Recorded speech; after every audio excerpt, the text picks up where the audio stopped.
अकबर बीरबल की कहानी। जादुई गधे की कहानी। एक समय की बात है। बादशाह अकबर ने अपने बेगम के जन्मदिन के लिए बहुत ही खूबसूरत और बेशकीमती हार बनवाया था। जब जन्मदिन आया तो बादशाह अकबर ने वह हार अपनी बेगम को तोहफे में दे दिया, जो उनकी बेगम को बहुत पसंद आया। अगली रात बेगम साहिबा ने वह हार गले से उतारकर एक संदूक में रख दिया। जब इस बात को कई दिन गुजर गए तो एक दिन बेगम साहिबा ने हार पहनने के लिए संदूक खोला, लेकिन हार कहीं नहीं मिला।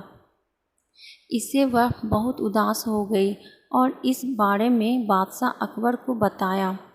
इस बारे में पता चलते ही बादशाह अकबर ने अपने सैनिकों को हार ढूंढने का आदेश दिया, लेकिन हार कहीं नहीं मिला।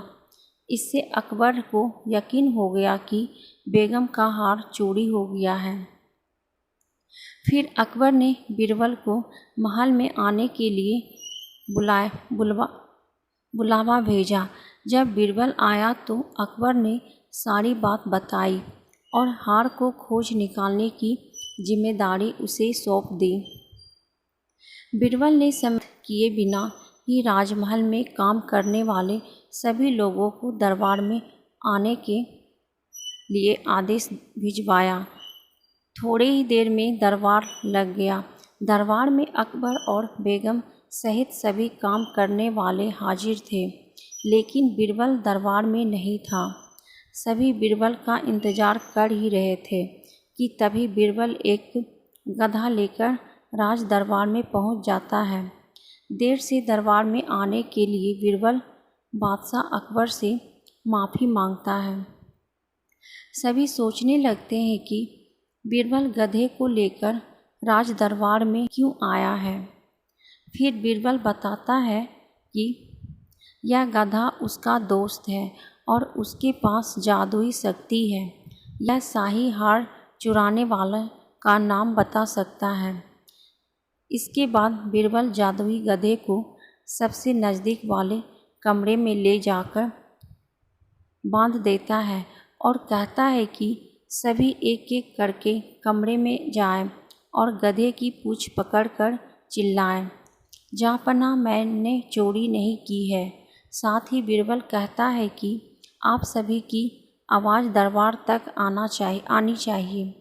सभी के पूंछ पकड़कर चिल्लाने के बाद आखिर में गधा बताएगा कि चोरी किसने की है।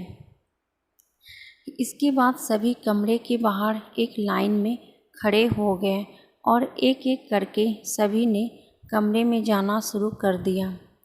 जो भी कमरे के अंदर जाता था तो पूंछ पकड़कर चिल्लाना शुरू कर देता था, जहाँपनाह मैंने चोरी नहीं की है। जब सभी का नंबर आ जाता है तो अंत में बीरबल कमरे में जाता है और कुछ देर बाद कमरे से बाहर आ जाता है। फिर बीरबल सभी काम करने वाले के पास जाकर उन्हें दोनों हाथ सामने करने को बोलता है और एक एक करके सभी के हाथ सूंघने लगता है। बीरबल की इस हरकत को देखकर सभी हैरान हो जाते हैं। ऐसे ही सूंघते सूंघते एक काम करने वाले का हाथ पकड़ बीरबल जोर से बोलता है, जहाँपनाह इसने चोरी की है। ये सुनकर अकबर बीरबल से कहते हैं, तुम इतने यकीन के साथ कैसे कह सकते हो कि चोरी इस सेवक ने की है? क्या तुम्हें जादुई गधे ने इसका नाम बताया है? तब बीरबल बोलता है, जहाँपनाह यह गधा जादुई नहीं है, यह बाकी गधों की तरह साधारण ही है। बस मैंने इस गधे की पूंछ पर एक खास तरह का इत्र लगाया है। सभी सेवकों ने गधे की पूंछ को पकड़ा, बस इस चोर को छोड़कर, इसीलिए इसके हाथ से इत्र की खुशबू नहीं आ रही है। फिर चोर को पकड़ लिया गया और उससे चोरी के सभी सामान के साथ ही बेगम का हार भी बरामद कर लिया गया। बीरबल की इस अक्लमंदी की सभी ने सराहना की और बेगम ने खुश होकर बादशाह अकबर से उसे उपहार भी दिलवाया। कहानी से सीख। इस कहानी से यह सीख मिलती है कि बुरे काम को कितना भी छुपाने की कोशिश करो, एक दिन सबको पता चल ही जाता है। इसीलिए बुरे काम नहीं करने चाहिए।